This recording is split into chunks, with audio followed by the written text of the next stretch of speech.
Previously on Controversy. Shit-infested tripe. Shit. Japan shits out. I hope all these women here die of skin cancer. Shit. Pretty fucking cool. Fucking.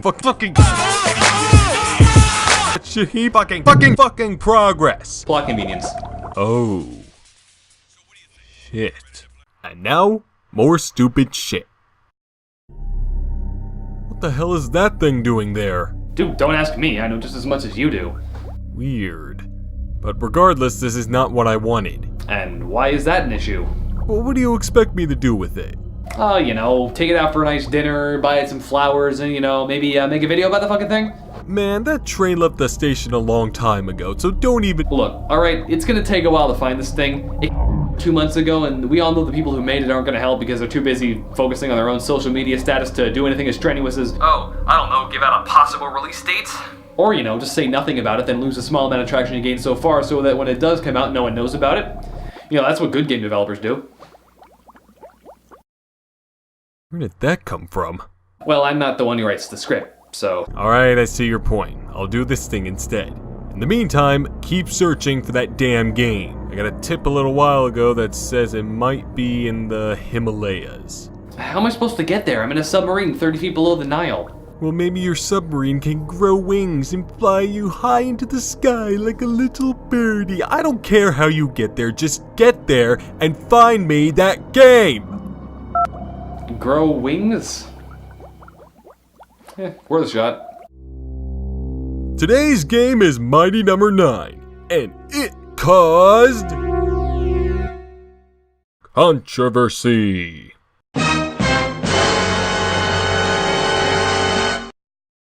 In the past, namely 7 months ago, I believe I said I couldn't give less of a shit about crowdfunding. Well, now that I've taken some business classes and have gained some experiences with startups, I'd like to reiterate that statement. No pun intended. I see potential with crowdfunding in video games. It's not very easy to get funding from higher-ups who believe they can find better things to invest in than your dumb-looking game, so why not get thousands of other people to do it? And these kind of campaigns tend to have a high rate of success, especially when the product provides a heavy dose of nostalgia, and we've been getting a lot of that lately. But while the campaigns themselves tend to be successful, you usually get a 50-50 shot as to whether or not the thing being funded is actually worth it.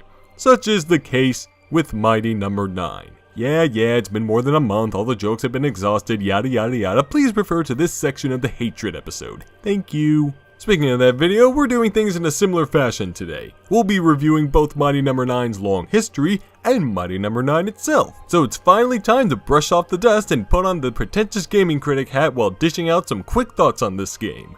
Fuck it. We'll see how I arrive to that conclusion soon, but for now, let's see how exactly this train wreck started.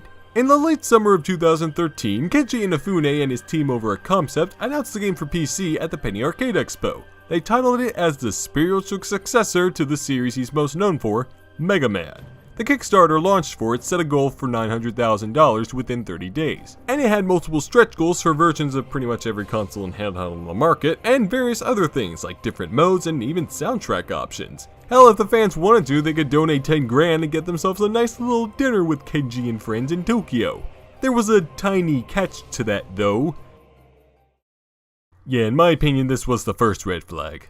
Combined with the large Mega Man fanbase and Capcom's apparent neglect for the IP, Inafune & Co. saw the Kickstarter reach its goal within 2 days, and by the end of it, the campaign had reached nearly 5 times that goal. It's certainly impressive they gained that amount, but under the circumstances, it's not really surprising either. Still, it was successful enough to net a freaking 4-part documentary of the whole thing, which was another red flag for me. Something like that feels a bit too over-presumptuous, and frankly rather conceited.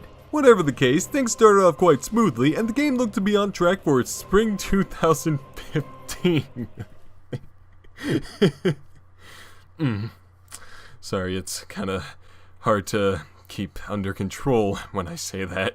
Over the next year or so, Inafune & Co. kept us up with the game, doing things like incorporating a lot of fan feedback and expressing interests in other forms of media for it, like anime, mangas, comic books, movies, and even a TV drama series. You know, that sounds pretty ridiculous in concept, but if you can imagine a soap opera style Mighty Number 9, then oh. Never mind, it just gets worse. A few more Kickstarters were launched as well, for things like full English voice acting and downloadable content, because the $4 million they banked off the first one didn't cover that for some reason. Yep, just keep piling on those red flags, guys. Kind of wave them high in the air for me too, that's the only way I can get off on this. Granted, backers had still held a lot of faith in the project at this point. It seems Inafune & Co.'s nice little red flag collection wasn't enough to deter the fanbase just yet. Soon enough though, the mighty smooth development cycle hit a bit of a snag around the time of the initial release date, and they announced the game had been delayed until September in order to polish it further. Now on its own, a delay isn't bad. This stuff happens all the time, and improving on a game as much as possible before release is necessary, and in recent years, noble. And at least they actually gave us a date to look forward to instead of making the release date a guessing game. They also announced Deep Silver had partnered up with them to help distribute the game. I'd consider that a red flag, but considering the amount of versions of the game, I doubt 4 million would cover that. Or maybe it could, I don't know. I'm just a boy in a bubble, looking for trouble, mocking a game with a number of claims. It's always the same, it's always the same, it's always the same, it's always the same, it's always the same, it's always the same, it's always the same, it's always the same, it's always the Sorry, that happens sometimes. A few months after the delay, as well as almost 2 years after the first Kickstarter, not much had been heard about the game besides a dumb movie deal. But when Concept returned, they had some fantastic news to tell their lovely audience. But it wasn't about the game they backed. Nope, instead they announced another Kickstarter. This one for a different game called Red Ash, The Indelible Legend, which was inspired by another Mega Man series, Mega Man Legends. By itself, this is a good idea because there are still many broken hearts over the cancellation of Mega Man Legends 3. Hell, I wasn't a fan of the series and I was sad that game got cancelled. There are just two tiny problems with this Kickstarter though. First, where's the $4 million fan-funded game you already missed a deadline on, and why are you trying to fund its deformed cousin? Secondly, what kind of subtitle is that? The Indelible Legend. Sure, I guess it makes sense, but that isn't the kind of name that sticks in my head, nor is it even necessary at all. Also, when I first saw it, I thought it was called The Inedible Legend, and then I imagined the game actually being some weird vor parody that got way out of hand. And then I wrote that down in the script just to get that image in your head. Mission accomplished. Moving on. Despite a lot of effort and an anime about the game reaching its goal, oh yeah, I forgot to mention they were doing that too. Silly me. Dead Cash didn't get funded. Or so we thought. Turns out, Concept struck a publishing deal with Fuse behind our backs, and if the Kickstarter had succeeded, the remaining funds would be used for DLC or something like that. Better get another collection case for these red flags, guys, they just don't stop popping up! This was also the beginning of the end of Mighty No. 9's long-standing support. And the situation only gets worse from here, folks. About a month after that disaster, Concept brought some more news, though this time it was about Mighty No. 9, so they had improved there. Now they just needed to release the game and it got delayed again. The second delay pushed the game back to the beginning of 2016 due to numerous bug reports. Fear not though, they wouldn't leave their fans in vain just yet. They announced a demo that they released to all backers on the very day the full game was supposed to be released. And this time, Concept were successful in doing it. They delayed the demo too. This time, it was due to some of the backers getting the demo before the release date. But god damn it, do these guys know how to showcase what not to do with crowdfunded projects or what? Honestly, I think it all has to do with the scope of the game, mainly the large amount of platforms it's being released on. I can understand that you want it to go big or go home, but there is such a thing as too big, and miscalculating things under these circumstances will do you in faster than a Zero Escape character. By the way, have you ever heard of Zero Escape? Well, I'm glad you haven't. You see, Zero Escape... With all this happening and the game looking worse and worse as the delays went on, the fandom turned against Concept. But good old Inafune was there to calm their nerves and had promised the fans that there would be no more delays for Mighty No. 9. Yes, with brisk determination and a mighty fist and fuck it, you know what happened. The game's final delay lasted until June of this year. Nothing went wrong again for the next few months until Deep Silver decided that Concept's room-filling red flag collection was just a little bit too small. A trailer titled Masterclass was released showcasing footage of Mighty No. 9, and while the game wasn't looking great, there were other matters at hand. Stuff that'll make you faster and stronger and make the bad guys cry like an anime fan on prom night. Anime fan on prom night. Anime fan on prom night. Anime fan on prom night. Oh, Deep Silver, you never cease to amuse me with your dumbass schlock. Though nothing is ever gonna beat that bikini torso. Never forget the bikini torso. At last, the game was released on June 21st, 2016, to quite middling receptions from critics and fans. Well, half of the versions of the game were released, the other half were indefinitely delayed. G concept. And with that, we come to the game itself. I could console this game and say that there are other examples of this kind of crap, but I think we'll stop beating that dead horse for now. Speaking of which, I wonder if that agent got to those mountains yet.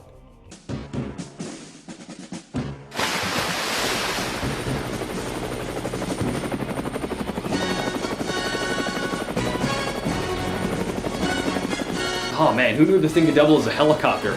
Oh look, there's the Himalayas right now.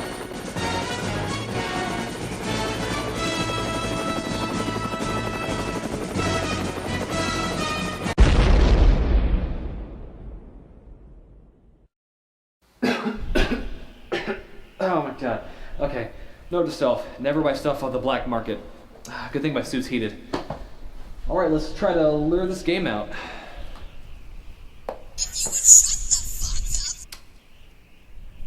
This could take a while. So with that long ass preamble out of the way, it's time for me to dive into this game and see if I can say anything that hasn't already been said about it. Of course, I did a little bit of research on some of the classic games, specifically the first 3 Mega Mans, and they were pretty good, if kinda dated and poorly designed in places. Thank God for save states. With this in mind, let's see what makes this game tick. Let's get the plot out of the way first. It's not very complex, much like the original games. You play as a dumb-looking robot kid named Beck, and a bunch of other dumb-looking robots have been infected with a virus. This asshole-looking twit says it's not his fault, and there's a Japanese guy at some point. I think they're all pretty much Japanese, even though they say they're from... Never mind. Usually I don't have much disdain for a dumb story like this, but... well, I'll explain why in due time. Also, the game looks pretty crappy, especially the blurry, mucky messes of polygons that we're supposed to refer to as character models. Ugh. Gameplay-wise, it's also similar to the old Mega Man games. We get a mix of shooting and platforming across 8 stages in order to get to the end boss, kick its ass, and retrieve its weapon. The tutorial stage showed some potential. Sure, Beck moves kinda slowly, but the gameplay did feel familiar. I shot robots, jumped platforms, shot robots, jumped platforms. Yeah, I can get into this. Actually, we're not just shooting robots, we're also absorbing their core energy, something that's used for mainly score multipliers and health items. It's a nice idea, albeit underused in the final product, as the things I just mentioned are kind of its only purpose, and it takes a while to get one of those health items too. However, as soon as I finished up the tutorial stage, the fun I had with the game quickly dissipated into oblivion. Something I expect from a team of Mega Man veterans is good level design. Or at least memorable level design. Sure, the old games were bullshitty in parts, but there was something appealing to the way you traversed in them. Probably more on an aesthetic level, but still. Unfortunately, Mighty No. 9 kinda skimps out on those qualities. I already mentioned the graphics, but the sound design is especially lackluster. Music isn't very good, and that's saying something since Mega Man has a lot of amazing music.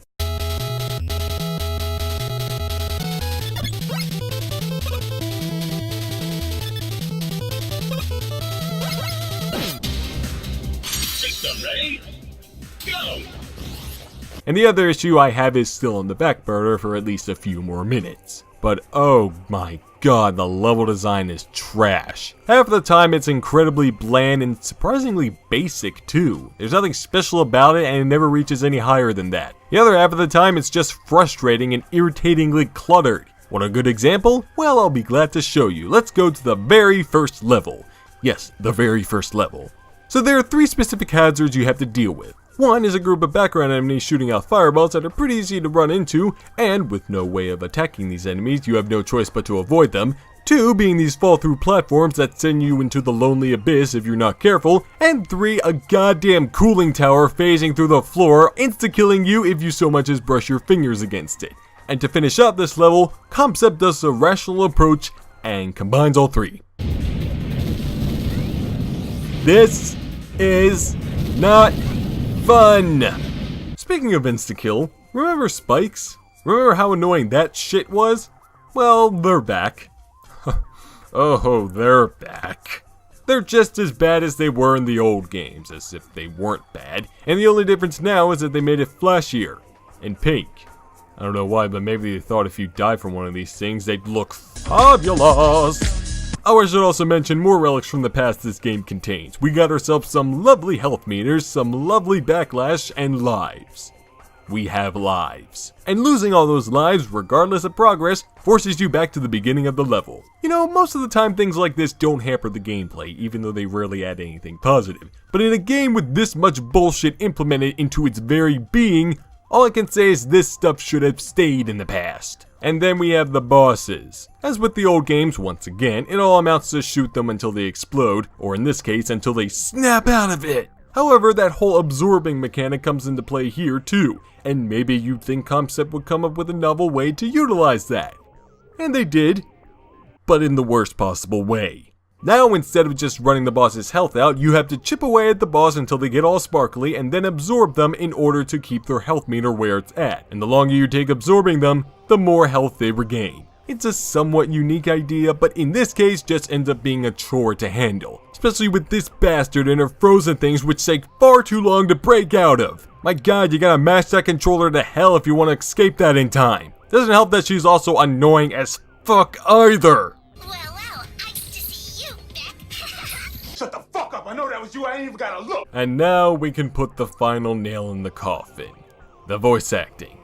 It's actually not very bad, but not very good either. I certainly expect better performances from these actors, but what's really to blame is the dialogue they were given to act with. It pops up all over the levels at rather random points as well, and only do one of two things. Display the fucking obvious, Heat has compromised the integrity of nearby structures. Please proceed with caution. or make the characters look like incompetent twat heads. What happened to the lights? I'm scared. Mommy. And sometimes both. Beck, did you just absorb the cells of a weakened robot and my goodness, assimilate them? Of course, I designed him with that capability, but I hadn't thought it functional yet.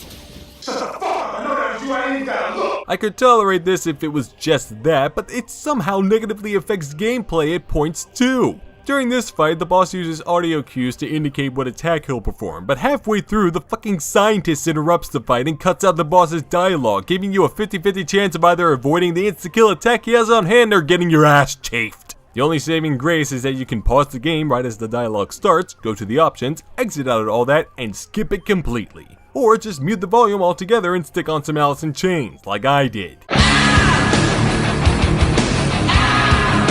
It actually fits quite well.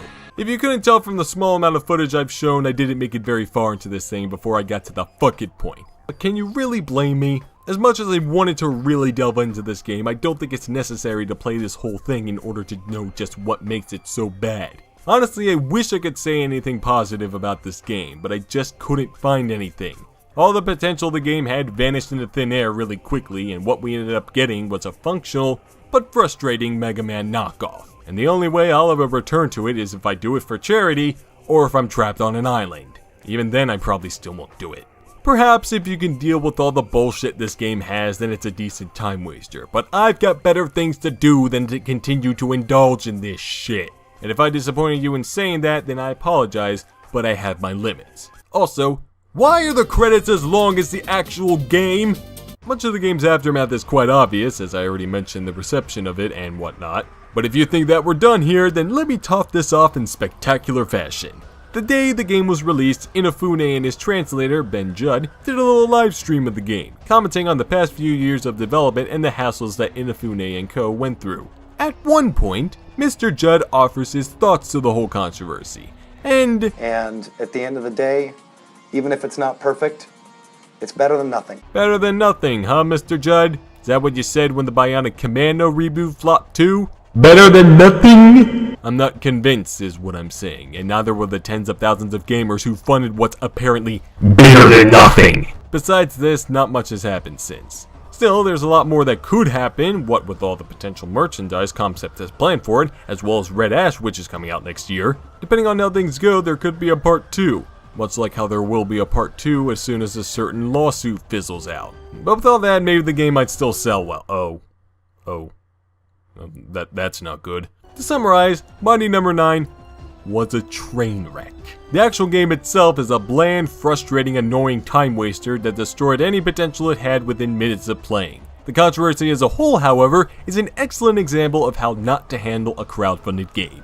The mighty red flag collection and constant delays and broken promises of this game killed almost all the hype it received. Hell, it was probably even doomed from the beginning to the high expectations set from the $4 million success story. However, this didn't necessarily kill crowdfunding games with this kind of nostalgic overload. That kind of thinking is too pessimistic for my liking. It's merely a lesson for everyone else to observe and learn from. Besides, the other nostalgic crowdfunding games seem to be much more well on their way than Mighty Number 9 ever was.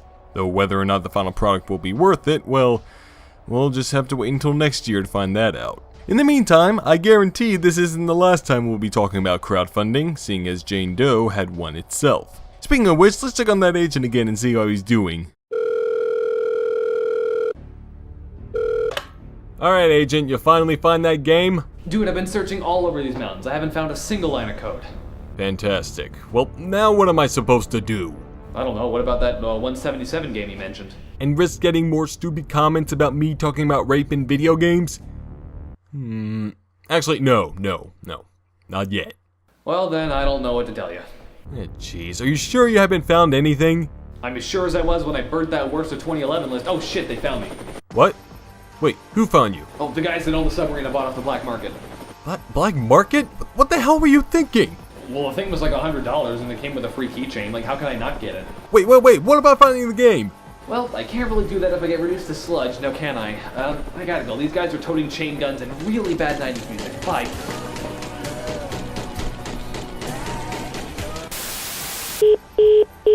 Agent! Agent! Agent!